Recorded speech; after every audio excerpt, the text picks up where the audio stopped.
Ladies and gentlemen, if you could all please take your seats, we would like to begin. And I'll take this opportunity to remind you that in the event of a siren, this auditorium is a protected space, so please remain seated.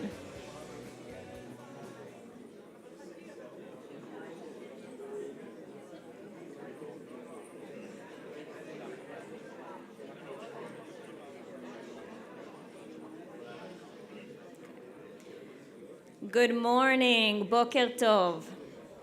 Welcome to this year's GANDEL Forum on the Middle East. This is one of the Board of Governors meeting's key sessions, and it traditionally deals with current topics in the Middle East. Since October 7th, Israel's security reality has undergone a profound upheaval. This morning, we will take a moment to reflect together on the events that have shaken us, discuss their implications in terms of security, society, and the region, and explore what the future may hold. I would like to invite Colonel Dr. Michael Milshtein, head of the Palestinian Studies Forum at the Moshe Dayan Center for Middle Eastern and African Studies,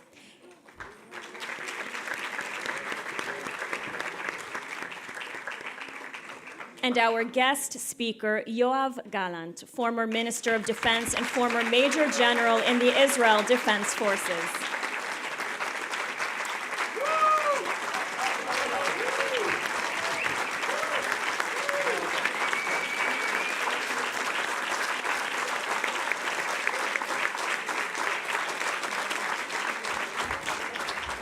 And just before I turn the stage over to you, Michael, I want to also note that we have with us today Ms. Gallant, Claudine, here in the audience. She took it upon herself to take care of the wounded soldiers and security forces when the war started. She was an officer in the IDF and retired with the rank of Lieutenant Colonel in the Navy. And since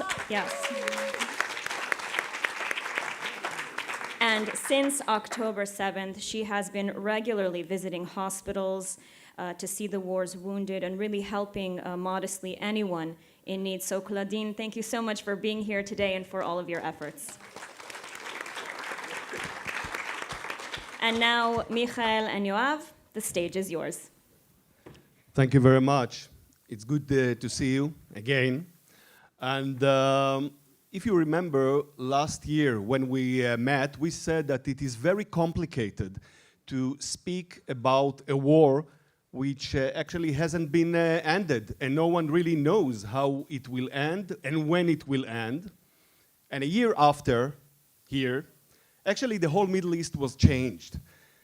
Yahya Sinwar, the person, the terrorist who promoted and actually thought about the offensive of October the 7th. He was killed with most of Hamas leadership.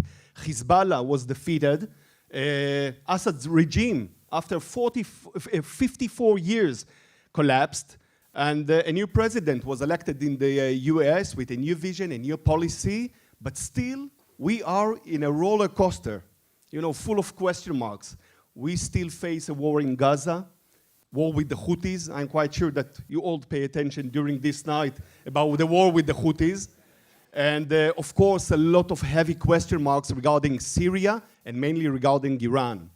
And in order to shed a light about the present and about the future, we have the honor to speak with a person who has rich experience regarding strategic security, politics, the former Defense Minister, General Yoav Gallant. Thank you for being with us. And General Gallant, I will start immediately with the most important front, Gaza Strip. After more than 19 months, Israel, when we think about the former goals of the war, Israel didn't really implement the two basic goals of the war. How can you explain that? Why did we arrive to such a situation? Well, good morning, first of all, Shabbat Shalom. I apologize for unshaped English. It wasn't very useful to speak English during the war against Hamas and Hezbollah. So I'll try to do my best in order to express myself. When the war started, the first day, on October 7, I defined 5 goals for this war, and those goals were adopted by the full cabinet a few days later. 3 of these goals have been achieved. The first one is to dismantle the Hamas formations. There is no such a thing as Hamas battalions, brigades, and definitely not a division. As you remember, we were attacked on October 7. The flag was the flag of Hamas, but the formation was a commando division, 4,000 people, drones, boats, parachutes, pickups with heavy machine guns, doctors, there are doctors in the area, communication officers. I mean, this was a military formation. It's not exist anymore, not in defense and not in offense. Second, we decapitize all the leadership of Hamas, Hania, Sinwar, Def, and many, many others. Third, we created both Sinwars. both Sinwars and some of them, I mean, some of these terrorists, I am personally chasing them for the last 28 years, since I was commander of a Gaza division many years ago. And the third parameter, the third goal, was to achieve the freedom to act and to maneuver in Gaza, and I put a benchmark, and the benchmark was the ability of a single brigade to maneuver anywhere in Gaza. This was achieved already many, many months ago. We stayed with 2 goals that we didn't achieve, and the difference between what we achieved, which is defeating Hamas militarily, and to gain a victory, the difference is these 2 goals, because they need a political arrangement. One is to replace Hamas with an alternative, and the second one, and the most important and most urgent one, is to bring back the hostages. Now, in order to achieve these goals, there is only one order. First, bring the hostages, and then continue to dismantle and to destroy Hamas. Otherwise, if you walk the other order, there will be no one to bring back home, eventually. We are going to fight Hamas not for a month and not for a year, for many years. I was fighting Hamas terrorists in '87 in the first Intifada, in Judah and Samaria, all over. And then in a defensive shield operation many years ago, 23 years ago. And we are still fighting them every day in Jenin and in Nablus and in other places. So unfortunately, this is an epidemic that you need to control. But the issue of hostages is a very important issue. First of all, human, live Israelis, live Jews. Second, this is a Jewish tradition. You always, kulam ba'ad echad and echad ba'ad kulam, all for one and one for all. Pidyon shvuim. Second, this is a value for the IDF. You never leave wounded soldiers in the area, and most of these people are soldiers, but no one else. Third, this is a declared goal of war, one of them, and you need to achieve your goals. And the most important thing is that we build our nation, our military, our defensive, on a very simple principles. We are better and have better quality because we are fighting hundreds of millions around us that can recruit millions to fight us. But we are better, and we are fighting for our values. And one of these values is to bring live hostages and hostages in general, to bring them back home. Otherwise, what mother will send their kids the next year to the military? We created It's a very special situation in Israel, that people are going to the beach and going to travel in Southeast Asia or South America and volunteer to the best units in the military, and this is all the same. This is not the same. But we were smart enough during the generations to create this situation. We need this way of altruism that is so unique to the Israeli public. Otherwise, there will be no one to participate. And I'll conclude by saying that if you don't put a red line that say, no matter what are the costs, we are going to bring our hostages back, the next phase will be that if someone is wounded in the battlefield, and this is only a question of calculation, you don't sell the soldiers because they can get hit.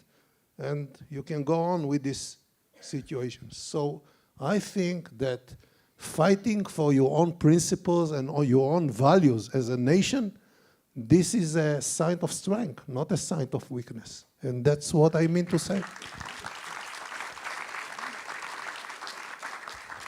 And you know, General Gallant, you presented your opinion, your position many times in the Israeli media during the last month. And I mean the priority that you give to deal to a ceasefire now and later to defeat Hamas. And I personally, I support, I agree with this opinion.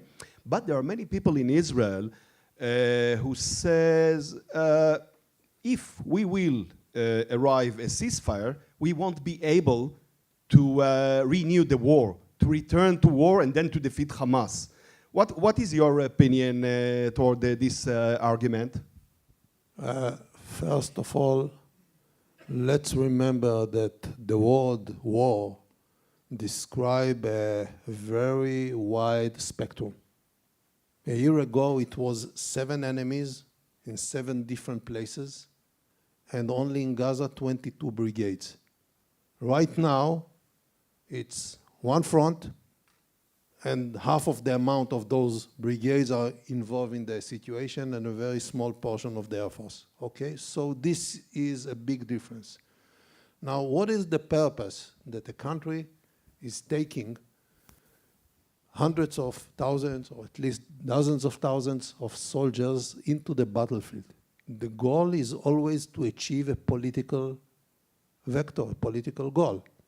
And the political goal should be defined precisely. Now, we stayed only with 2 goals: replace Hamas with an alternative and bring the hostages. If you want to replace Hamas, it's not enough to go on and on into fighting into Gaza. And don't take me wrong. I'm not against killing Hamas terrorists. I was making living out of this issue for the last 48 years. So I understand the necessity, and those murders have to be punished. But if you cultivate the field 10 times and you don't put a seed, nothing will grow. So the only option to replace Hamas is by creating an alternative, so once you withdraw from a given area, somebody else will take control. Otherwise, it won't happen. So this effort, this military effort, is not aimed in order to replace Hamas, because there is no system that will do it. So the only option is to create the conditions to bring back the hostages for a deal. Why a deal? Because it's impossible to rescue all of them by military operations. Maybe 10%, if we are lucky. And the role of the military is to create the conditions, and the role of the government is to seal the deal. Now, the army, the military, created those conditions a year ago in May, in June, in July, in August, but every time the conditions were there, the government refused to create a deal. So no alternative was created, actually. So if you don't go and assault in order to take the opportunity, nothing will go. And a deal is a deal. You get something and you give something. This is a deal. It's not unilateral. So I believe that we need to make any effort to create a deal. I think that Hamas is in a very, very low situation, but time is working against us, and especially against the hostages. So each one of you have to ask himself, if the goal is not to bring the hostages and not to replace Hamas regime, what is the goal? Maybe you have answers for yourself. And you know, there are several people, you mentioned, what is the goal if it's not releasing the hostages or defeating, or actually defeat Hamas in total manner. And there are people in the Israeli arena, in the Israeli politics, who speaks about re-establishment of the military regime, the civil administration in Gaza, by occupying all Gaza. Do you think that it's likely, and, you know, this is the right thing to do? On December 23, I proposed the cabinet with a full plan, and I went to the public on January 4, 24. You can look at it on the media. And I said there are only three options of who is going to control Gaza in the day after. A phrase that I was using and turned to be very popular. Those three options are either Hamas, which is unacceptable, or Israel, that I think that this is a disaster. And eventually we won't stay in Gaza. We won't stay in Gaza, whether it will take a year, 5 years, or 10 years. And most of the people who want to take over Gaza and to establish a military control and a civilian control, most of them haven't been in their life in Gaza. Most of them. Believe me, I was commanding this region. Yeah, these are facts. I was commanding this region for 3 years as a division commander. I was training there years ago, and I was commanding the Southern Command for 5 years. So I know pretty good the situation over there. There is a third option, and the third option is somebody else. So I was looking for volunteers all over the world. And I find out that the Scandinavians want to stay in Sweden and in Norway. They don't want to come to Gaza. They have awkward reasons, but this is the situation. And the only option is Palestinians, not Hamas. Local man from Gaza. Local. And, you know, we know them because they were controlling Gaza for years. And these people are very quiet until recently when they started to demonstrate because they are afraid. And each one of these demonstrators, each one of the thousands represent thousands, or at least hundreds, because they are afraid.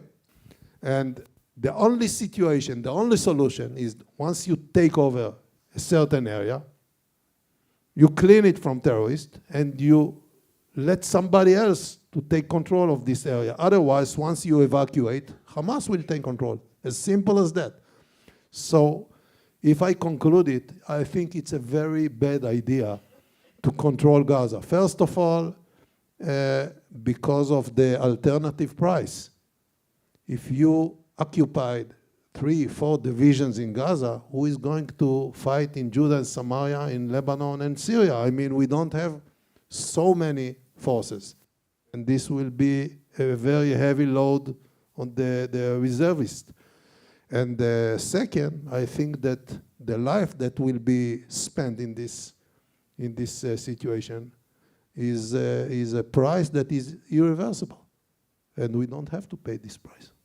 So I think we need another solution. And right now, we are not working on it. And I'm not saying that I love the other solution, but it's not much better than Hamas. Yes, this is the only option that is reasonable to my understanding. So, when you see General Gallant, several weeks ago, the government decided about Gideon's chariots, the new operation. And we don't really understand in a full manner what is the purpose, but many people speak about full or almost full occupation of Gaza.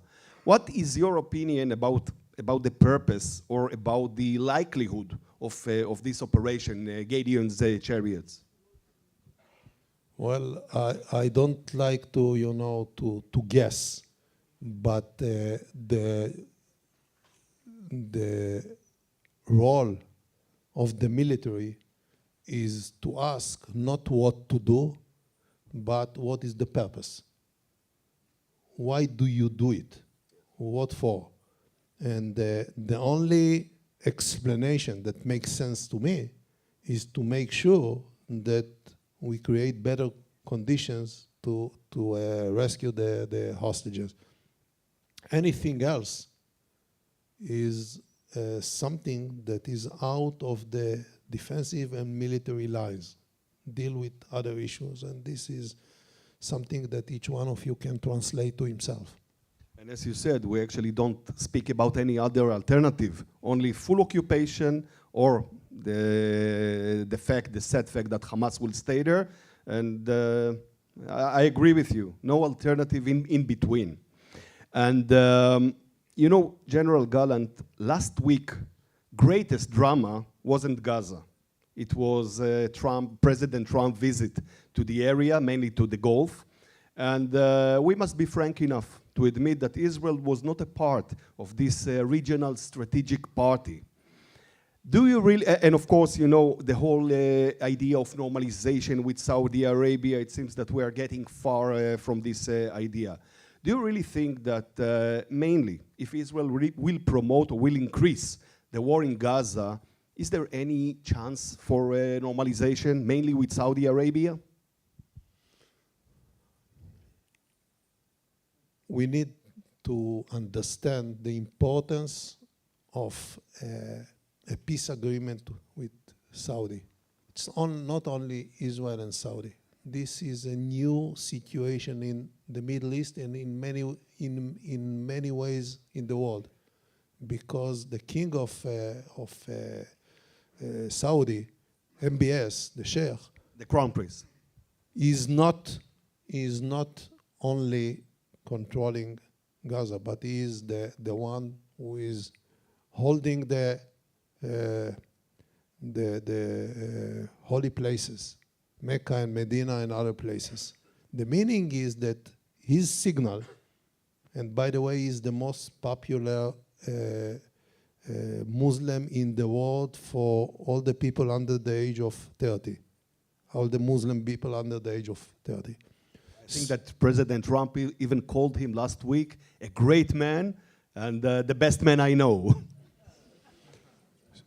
So, looking at this situation, this is a gate not only to Saudi Arabia, but also in the future to Pakistan and maybe Indonesia and Malaysia and other great Muslim countries. So it can change the whole situation, and instead of being isolated, we will isolate Iran and Hezbollah and Hamas, maybe with the support of Russia, but all the rest will be in the Israeli side. Israel, Western European countries, moderate Arab countries, which is a majority, and of course the United States of America. So the importance is huge. By the way, when we started this negotiation by the beginning of 23, when I was defense minister, the reason that the last president was convinced to give them, I would say, an American umbrella, a national support, was only because of this reason, that he was convinced that something will change in the Middle East dramatically. But now we have to face the facts.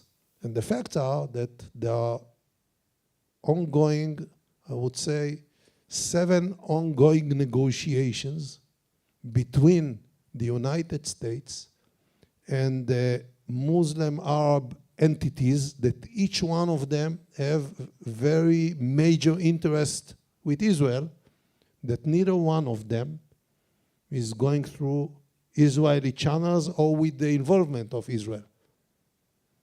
Syria, Hamas, Saudis, Qataris, Emiratis, Iranians, and Houthis.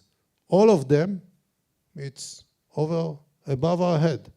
So I don't think that this is the right approach. And sometimes in this chess game, you need to give a pawn in order to gain the goal. And for me, it's a dramatic situation, and I think that this, I would say, situation, maybe theoretical proposal, will not be there forever. It will last for a certain amount of time. And you mentioned, General Gallant, the relations between Israel and the American administration with Washington, and of course, the importance is almost strategic and existential for Israel. And you mentioned there were several surprises during the last month, gaps. I mean, the negotiations between Washington and Iran, the direct negotiations with Hamas of the Americans. We do know that they still there are ongoing negotiations between the Americans and Hamas, and the meeting with Giuliani in Riyadh, the new president of Syria, and the agreement with the Houthis. Do you think that there is a gap started to be created between Washington and Israel, and what will happen to these important relations if the war in Gaza will be expanded, and if there will be a contradiction between what Washington wants and Israel wants? Well, my translation to the situation, and I'm not in every detail because I'm out of the system for the last half year, but my translation is that first of all, the president, American president, is a great supporter of Israel and the Jewish people. And we are lucky to be in this situation. And I really admire the way that President Trump is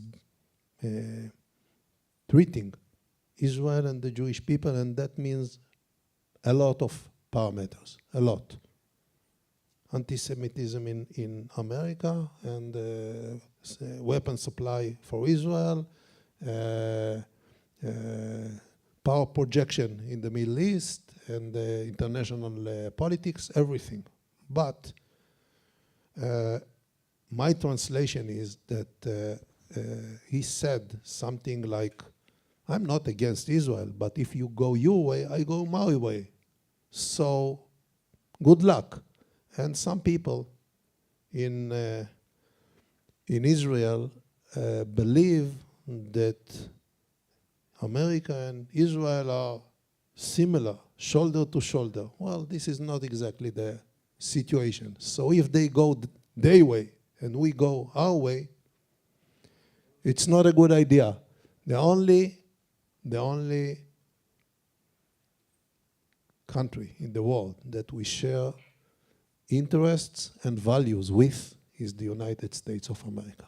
We share interests with some, we share values with some, and we are lucky to have the United States as the strongest kids in the classroom in our side. And we need to preserve it. The most important thing for the security and the future of Israel is the IDF, and the second one is the United States of America. As simple as that.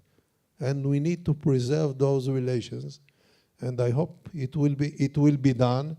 And we have a very positive approach of the president. So we need to hug it and adopt it. No doubt. And we mentioned Iran, which is actually a joint interest of both Israel, United States, actually most of the world. And but we saw about more than a month ago that there was a kind of surprise. I mean, the negotiations between Iran and the Americans about an agreement, a new one, regarding the nuclear project of Iran. And many people here in Israel say that maybe Iran is much more important than the war in Gaza. I mean, the project in Iran. Do you think that right now, when we see the negotiations between the Americans and the Iranians, we are more closer to escalation and to a war, or maybe to an agreement that will be, it seems to me, quite problematic for Israel? With your permission, let me describe in 2 minutes what happened recently during the last 2 years, a little bit more, with Iran. When I entered the job in January 23, I ordered the IDF to conduct a war game. And the war game was, if an escalation with Iran happens, what will be the Israeli goal and the Israeli approach? That was the goal, and I'm not talking about what is the reason for this escalation.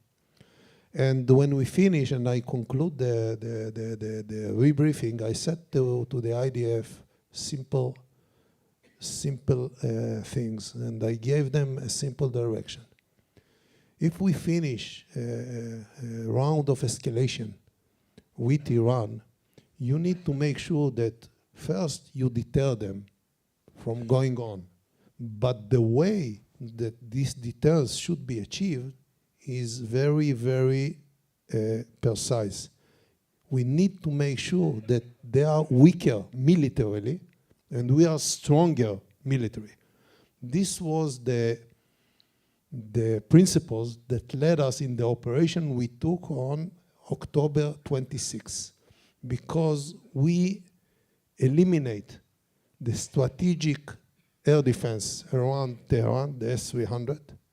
We eliminate the missiles and the operational radars around the Gulf, the near Abadan, Shat el Arab. And this is away from Tehran, maybe 1,000 kilometers away. I mean, in a whole different place. And we dismantle their ability to produce explosives for ballistic missiles by hitting those mixers, and their ability degrade from 2 missiles a day into 1 missile a week, which is a big difference. Now, by doing that, after eliminate Nasrallah and the missiles and a lot of the activists there, and later on, when the ball roll and Syria collapsed in a domino effect, all of a sudden we got into a situation that Iran is exposed to an Israeli and American attack. Now, let's speak about, how you evaluate the situation. The distance between Israel and Iran, between Tel Aviv and Tehran, Jerusalem and Tehran, is 1,000 miles, 15 plus 100 kilometers. This is a long, long distance in Israeli dimensions. And Israel can hit Iran and create severe damage to the nuclear military infrastructure and facilities. That's for sure. But the United States of America is 50 times stronger and 10 times closer because they stay on carriers and in the Gulf state. So you can double it. It's 100 times more, hundreds of times more important and more stronger than Israel. So if America is involved, the damage to the Iranian nuclear plan is a total damage. And if Israel do it by itself, it's a temporary damage. So what the president is doing right now, I think that is going in the right direction because he's not wasting the military option by dealing on a diplomatic option. He approach in both directions and promote them. To my understanding, no matter what a deal, even the best deal you will get with the Iranians, is not enough. And the reason is that they will cheat you. We know them. I know them for the last almost 30 years, and some people know them much more. And their goal is not to enrich uranium for civilian purposes. They control 11% of the oil and gas reserves in the world. They don't need it. They have a different purpose. And this is well known to everybody in the Western world, and not only in the Western world. But speaking about heads of agencies and the militaries, it's well known. When you speak to the politicians above them, they have different approach for political reasons. So the only solution with the Iranians, unfortunately, is brute force. Unfortunately, because diplomacy is over. And so you actually say that you see no option for an attack that Israel will promote by her own without the Americans. I didn't say that. Okay, so this is maybe my wrong understanding. I said, but yeah, sorry. I described the upside and the downside. And it is well understood that once the United States is negotiate, this is also on behalf of Israel, even if we don't vote for it. But we understand the situation. But Israel has its own capability and its own power, and we are small but very effective. As I used to say to my American colleagues, the combination of American jets and Israeli pilots is the best in the world.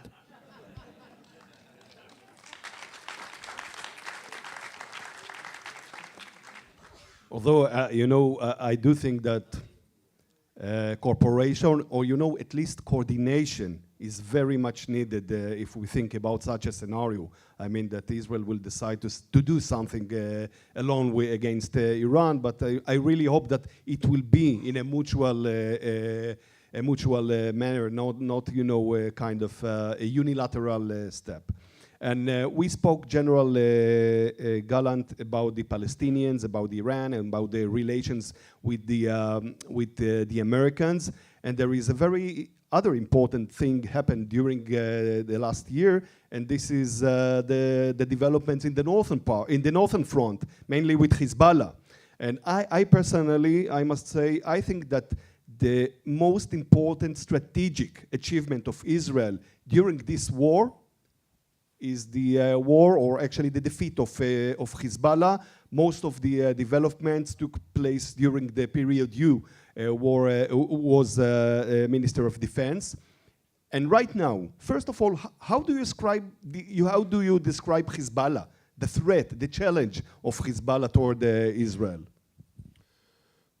Let me start by describing what happened in very short phrases. Hamas opened a war on October 7. Hezbollah opened a war of attrition on October 8.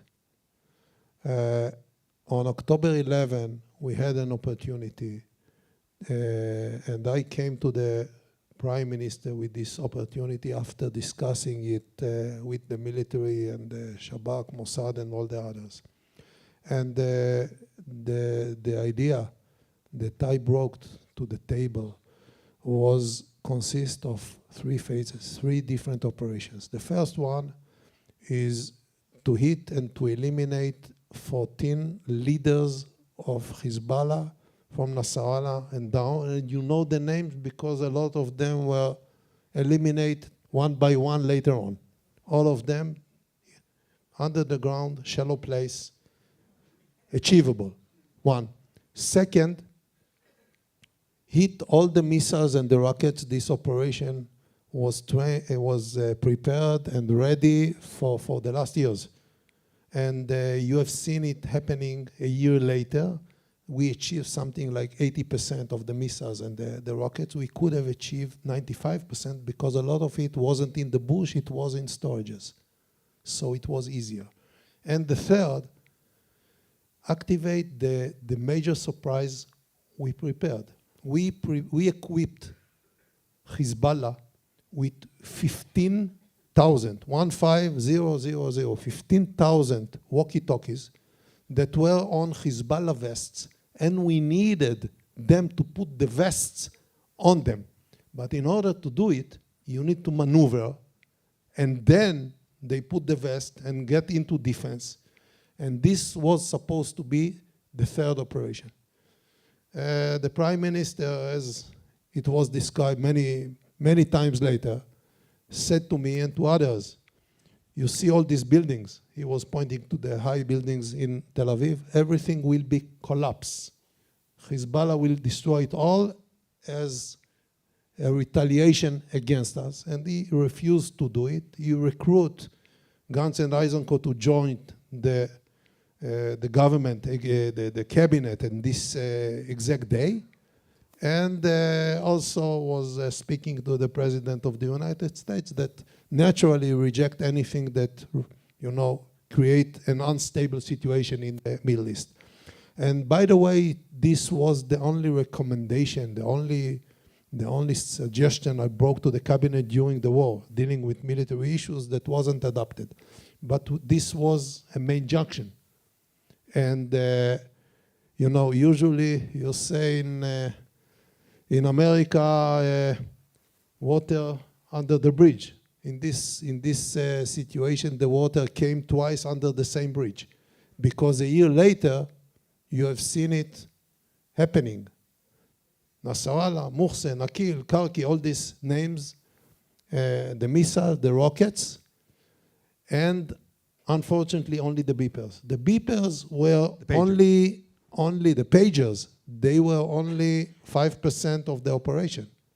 The major one was the walkie-talkies, but this was impossible to use, and once we hit with the beepers and we hit something like 2,000 terrorists in their fingers and their eyes, the next day they were looking for the walkie-talkies. We activated the walkie-talkies, but they were in the storages, not on the body of the soldier. So the situation that was achieved militarily is very, very important, but it's more of, hit and deterrence rather than elimination. We could have eliminated Hezbollah terror organization totally. This didn't happen, but we achieved a very important goal. Now, in Lebanon, to my belief, there is an option to create something different. And the reason is that there are at least 3 other parties, the Druze, the Christians, and the Sunnis, that want to take over and want to have better life rather than to be under so-called occupation of Hezbollah. And even in the Shi'i side, there are people who reject Nasrallah and the Hezbollah. So I think that the options are there. We need to build them. I'm watching the new government, the new president. I think they are on the right direction, but they are very weak. So for the time being, we need to help them to maintain the situation in Lebanon by hitting Hezbollah every time that Hezbollah interfere the agreement that was achieved. Because when I draw the principle with Amos Hochstein about this agreement, there were 3 simple principles. 1, no military formation south of the Litani River. 2nd, no smuggling of weapons, sea, air, and land to Lebanon. And 3rd, Israel has a side letter with the United States of America that if no one is avoiding those issues in the UN or the LAF, the Lebanese Armed Forces, we are allowed to do it by ourselves. And I said to Hochstein, and I said to Brett McGurk and to Jack Sullivan and the others, they will try to sabotage this agreement. The first time we will hit them, they will retaliate, we hit them harder, and eventually, because we are strong and they are weak, this can last. And I think that there is a good option to create a better situation in Lebanon. And this, of course, is connected to what's going on in Syria. And in Syria, if you try to describe the situation in one word, it's good. In two words, not good. But it's much better than it was when Assad was controlling, and there was a free flow of weapons from Iran, Iraq to Syria and to Lebanon. The Syrian soil was used as a launchpad for weapons from Iran to Lebanon. Now, for their own purposes, because they are Sunnis and they are fighting these terrorists from Hezbollah, they isolate the borders and the option to penetrate Syria in order to smuggle weapons. So this is very helpful in Syria and in Lebanon. But of course, when there is a vacuum, somebody else is trying to get in. And even the best results and the best phenomena that we achieve in Syria and in Lebanon must be maintained. If you don't maintain it, eventually it will change. And you mentioned, correct, General Gallant, that today we face a new and positive situation in Lebanon, a new president and a new government. Is there any option, according to your opinion, to normalization with Lebanon? There are even people here who speak about normalization with Syria, Syria of Julani, Asharad. You think it's likely? You know, it depends how far is your horizons and how high you are standing, okay? So I believe that speaking about the future, there is an option. And by mentioning what I said about Saudi, this is also a gate to those issues because the momentum will be very, very positive. And make no mistake, Israel can achieve agreement and maybe peace treaties with countries only because we are strong. If we will be weak, it's impossible, and this is a disaster. So once we are strong enough from this high position, we can trade a lot, and I think that the Syrians and the Lebanese have a lot to gain and a lot to lose if they go the other way. Therefore, I believe that this is an option, but we cannot walk in American rhythm, in American tempo. Julani was ISIS and Al Qaeda a day ago, a week ago. Now he went to Hermes, bought a 3-piece suit, a nice tie. Now he's and ISIS attacks him. Yes, he's a peacekeeper. So, I mean, situation is not that fast, but in the order of priorities, he has many others to fight before Israel. He needs to establish the Sunni side because he is threatened by his own people. He needs to create some kind of understanding with the Kurds and with the Druze. He needs to make sure that he is not attacked by Hezbollah on the southern side, southwest side of Syria.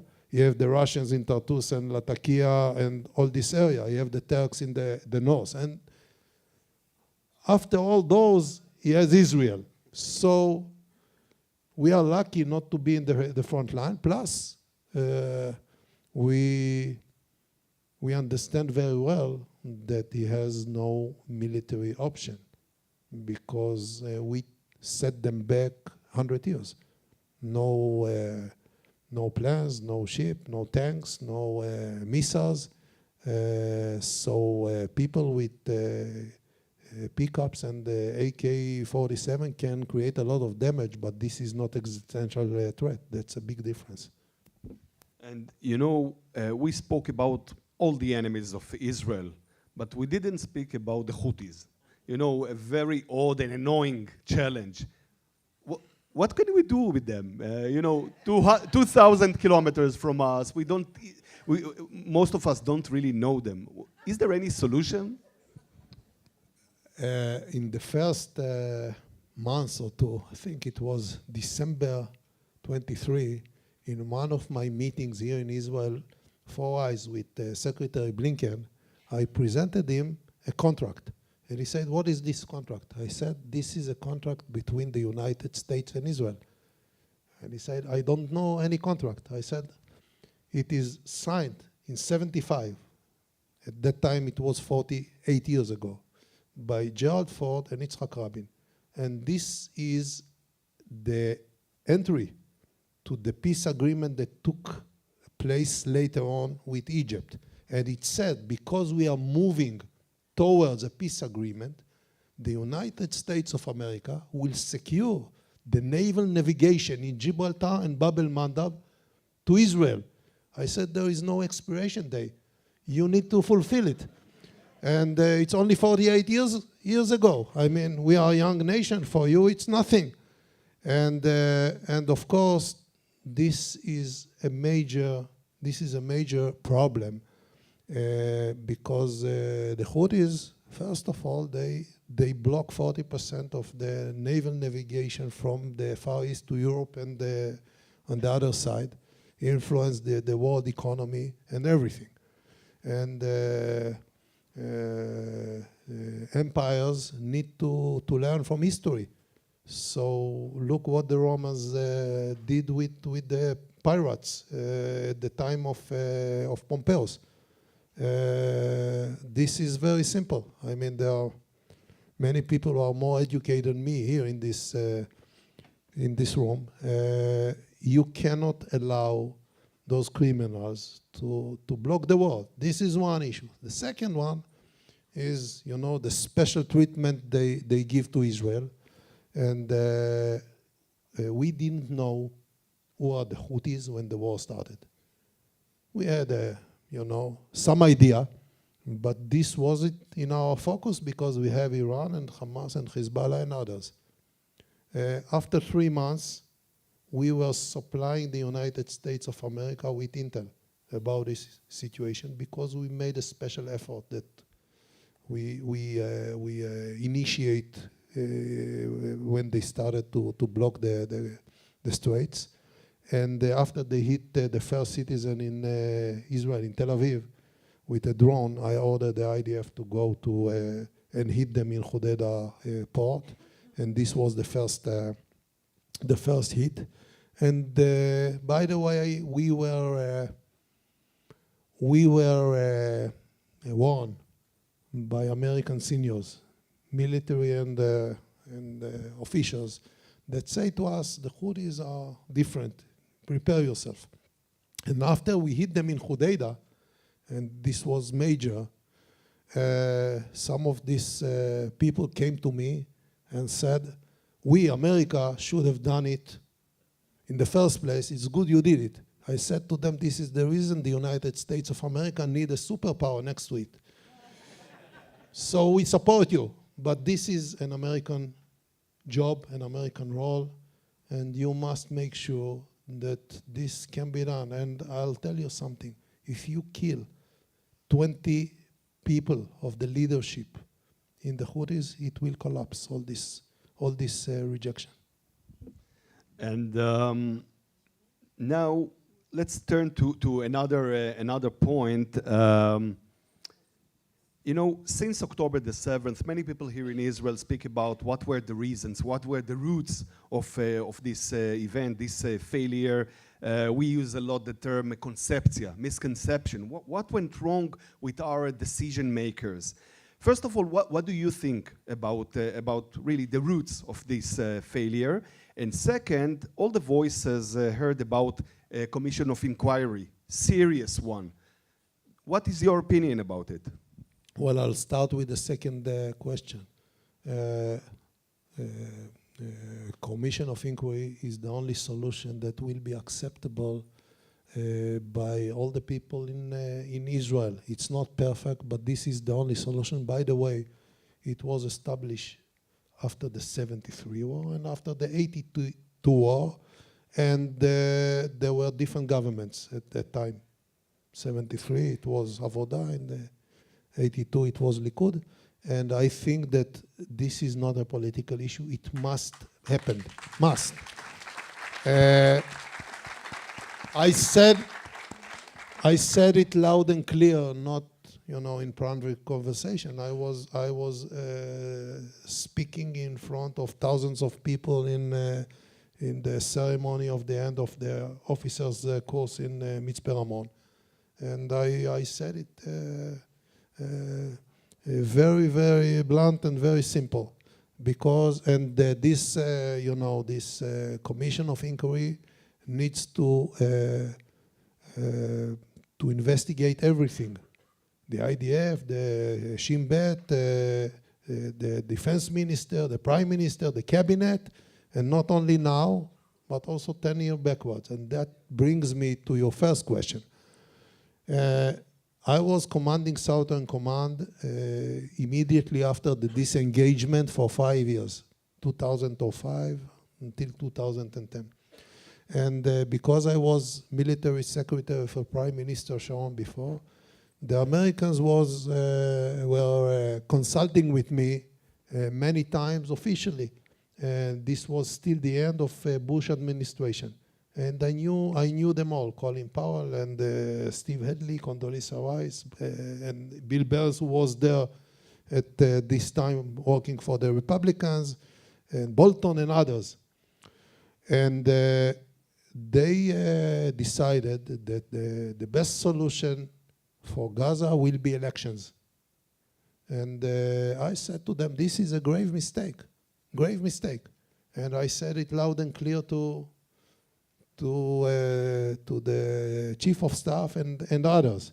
But it wasn't up to me, and the elections took place in 2006.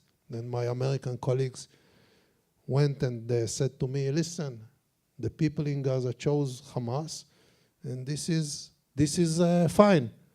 I said to them, according to your system, according to the theory, elections is a permanent issue that happened every few years. So we will see you in 10 years or 20 years. This is the last elections in Gaza. And that's what happened. So you achieve it once. And I think that this brings me to the roots of the mistake. The roots of the mistakes in the Israeli side was to imagine and to assume that there is such a thing as agreement in general and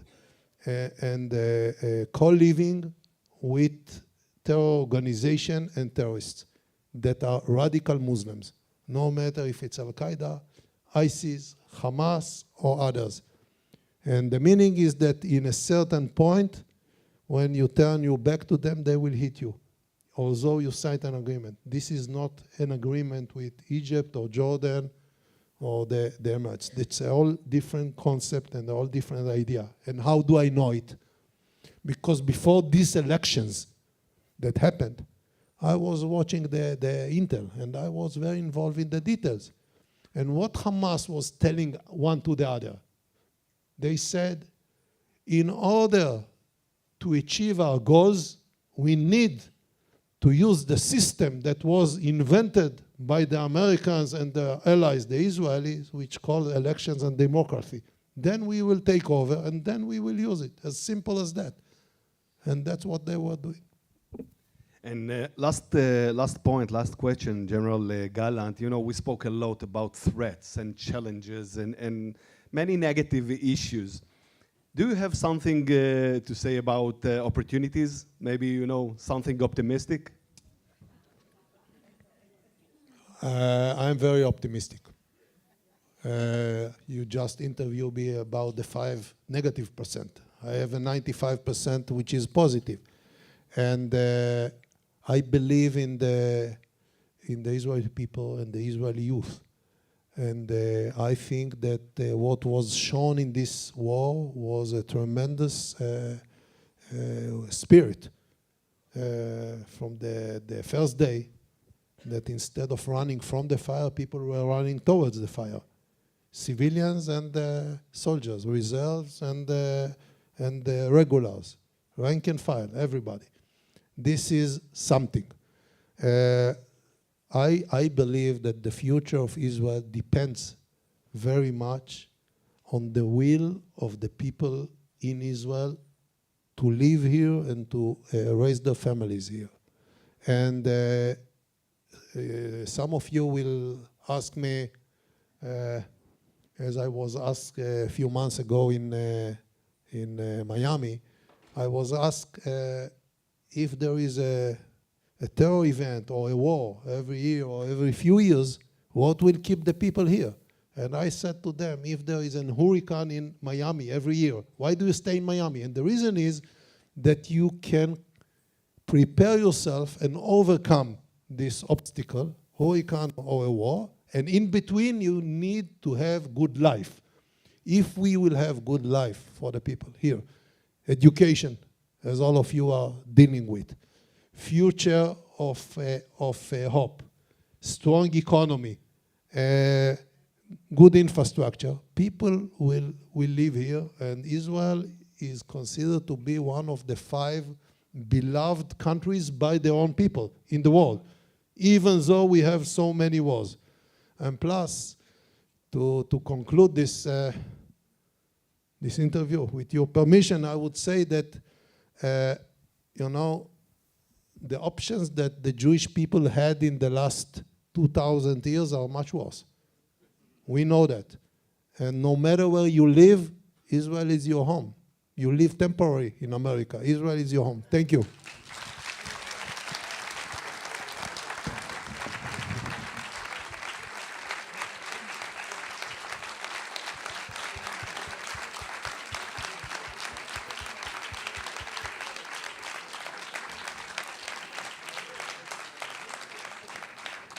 Well, first of all, let me tell you, Yoav, that your wife enjoyed the interview very much. I sat next to her. I wish my wife would enjoy interviews with me in the way that... Now, more seriously, I want to say something. I hope it would not adversely affect in the future your, when you run to a campaign to be the Prime Minister. I hope what I'm going to say now wouldn't cause any damage to your... So, for those of you who do not know, Yoav became a kind of a hero for people which are not supporting his party at all and probably didn't vote for him. That was before October 7. You know that there was the issue of the legal reform, which is still ongoing, and when the legal reform, became a very kind of a very critical issue for many of us, and there was a social crisis in Israel, Yoav Gallant, as the Minister of Defense, decided one day to stand up before the Prime Minister. Probably have tried to do it personally, and it didn't work, so he decided to say it publicly, and actually warned against the risk, the external risks to Israel because of the internal crisis. And that brought Benjamin Netanyahu actually to fire him, to dismiss him, to say, I don't want you to be the Minister of Defense in Israel. Now, after that announcement, all universities in Israel, including Ariel University and Bar Ilan University, it's important, you know, in those kind of issues, Ariel University is 10 times more important than Tel Aviv University, because nobody would suspect that it's a political issue. So all universities in Israel decided to go to strike. Actually, that was the only time in which all universities together went to strike to protest against what the Prime Minister was about to do. And with the universities, like 2 hours after the universities have announced it, also the Rosh Hastadrut, right, the head of the union, the largest, the labor union, I'm sorry, the largest labor union also actually declared of a strike, and the entire Israel was paralyzed. And after 12 or a little bit more than 12 years, the Prime Minister withdrew. Hours, I'm sorry. They decided to withdraw. He withdrew from that announcement, and as you know, Yoav Gallant stayed at his office. And you know, Yoav Gallant has a very impressive military career. He was, among other things, the head of an elite unit, probably one of the best in the world, and he's a brave soldier. But you know, we have many brave soldiers. We don't have so many brave politicians. And politicians who are ready to take risks and to put their own self-interest aside for the social interest, for the interest of the State of Israel. People with conscience, well, we do have people in conscience among us, I hope, but among politicians, it's a kind of a rare characteristic. And I'm really, with so many others, we appreciate very much what you have done, and I wish you really all the best, whatever you do.